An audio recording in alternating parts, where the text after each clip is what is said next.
Could Yugi have defeated Seto Kaiba without Exodia in episode 1 of the original Yugioh? Now this duel was arguably the most important and most iconic duel in the series. It set the tone for the entire show. Even the people who haven't watched Yugioh will know about this scene. However, if Yugi didn't have access to Exodia in his deck, would Yugi still have won against Kaiba's 3 Blue Eyes White Dragons? Well, we're basing this on the Duelist Kingdom format, which means high level monsters didn't require tributes in order to summon them. So Seto owning 3 Blue Eyes White Dragons with 3000 attack was a huge advantage. But was there a combination of cards in Yugi's deck that could have beaten them without Exodia? Well, in order to narrow it down, I rewatched every duel with Yugi in Duelist Kingdom to see if we missed any crazy combos that potentially would have come in clutch for Yugi against Seto Kaiba. Let's begin with Yugi vs Weevil. This duel was Yugi's first duel of the tournament, and there were a few rules and regulations which won't come up against his duel against Kaiba, for example the field power bonus. Now in this duel we see a few notable combos and cards that can come in clutch in his duel against Kaiba. The first one being the Feral Imp and the Horn of the Unicorn combo he used. Now Horn of the Unicorn is a spell card which when equipped boosts a monster's attack by 700. A combination with the Summon Skull and the Dark Magician would boost their attack to 3200, which is more than a match for any Blue Eyes White Dragons. However, since it's Duelist Kingdom, it's unclear if there's any stipulations on what card Horn of the Unicorn can be equipped with. Yugi is seen equipping it with Feral Imp, Griffor and Beaver Warrior, which follow a similar Beast Fiend type trend. So I'm not too sure if this can be comboed with any monster, but it's a solid combination against a Blue Eyes if it is possible, since even combined with the Gaia the Fierce Knight, it would boost the attack to 3000, which can trade with a potential Blue Eyes White Dragon. Now Yugi also used probably one of the best trap cards in the original Yu-Gi-Oh anime, which was the Mirror Force trap card. Now this card reflects any attack directly back at the opponent and destroys all monsters in attack position. Yugi does this against Weevil and wipes out all of his insect monsters. Now in theory, this would be the best out to all the Blue Eyes White Dragons. However, and this is a big however, in the episode where Yugi faces Weevil, he does mention that Weevil isn't paying attention to the cards he was playing, which is why Yugi was able to set off the trap like he did. He's so busy bragging, he's not paying any attention to my moves. Maybe I can set a little trap of my own. Now Kaiba is a professional, and I don't think he'd fall for the trap as easily. Now Yugi actually uses a Mirror Force card against the Mimic Evil Kaiba, who was actually using Kaiba's deck. However, it was easily countered by a Negate Attack trap card, which Kaiba plays in his own deck. So even though this trap seems like the best option to counter the 3 Blue Eyes White Dragons, against an expert like Kaiba, it might actually not be the out that we're looking for. Now when Weevil plays the Great Moth, Yugi uses a combination attack with Makyu the Magical Mist and the Summoned Skull. Now Makyu's effect was to wet the entire field with rain, and with the watered down field, Summoned Skull's attack was raised by 1000 attack since the water conducts electricity and boosts his attack, which would bring the Summoned Skull to 3500, which can easily handle a Blue Eyes White Dragon. Now the issue is, even though the electric attacks are boosted and can do even more damage, I don't think it's a permanent boost. It's probably only boosted when Yugi attacks, and the monster that Yugi attacks is wet from the rain. So I don't think it's a permanent solution, since next turn, the Summoned Skull would just be fried by the other 2 Blue Eyes. Now in his next duel against Mako, the entire duel, Yugi was combating the field advantage, which was the very ocean itself, which Yugi would eventually counter by destroying the moon, which pulls the tide in, leaving the fish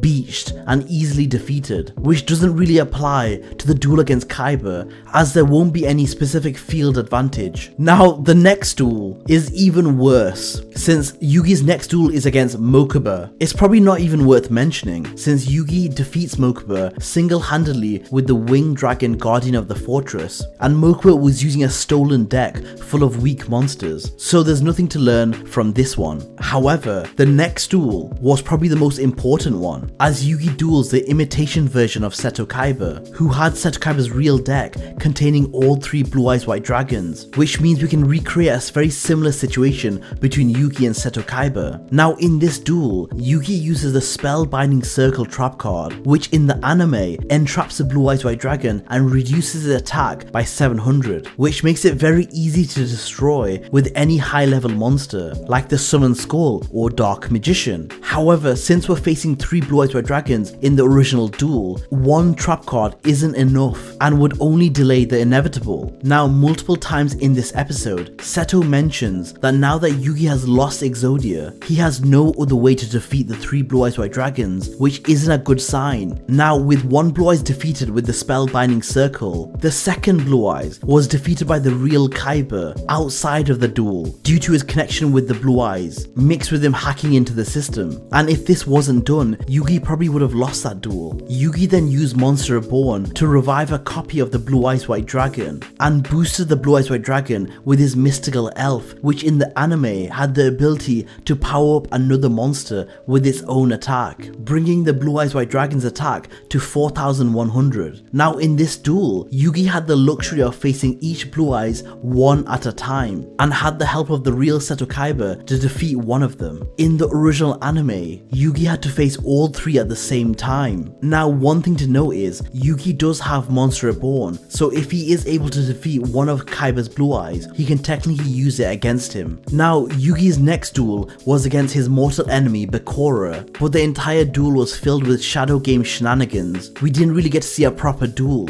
It was more of a battle of shadow magic, where Yugi's friends were all different cards, which were their favourite, so we can probably overlook this one as it doesn't really give us much information from Yugi's own deck. Which brings us swiftly onto our next duel, which was actually against Panic, which was one of the Duelist Kingdom's exterminators. The duel versus Panic was very similar to the duel against Mako. Yugi's biggest enemy was the field advantage. In Mako's case it was the ocean, and in Panic's case it was the darkness itself, as Yugi couldn't see Panic's monsters due to it. However, there were 2 key cards in this duel. The first one was obviously the Swords of Revealing Light. This card single-handedly buys Yugi 3 turns, as well as rendering the monsters currently on the field unable to attack. However, the one key difference between the anime and the trading card game is that in the anime, Swords of Revealing Light can't stop monsters attacking which have been summoned after the Swords of Revealing Light has been activated. Now the second card which struck out to me was the Catapult Turtle. Now this one is a controversial one because in the anime, the Catapult Turtle can break walls or fortresses by launching other monsters at them, and the owner of the launch monster takes half the damage of their attack. But in the trading card game, it launches a monster and deals half damage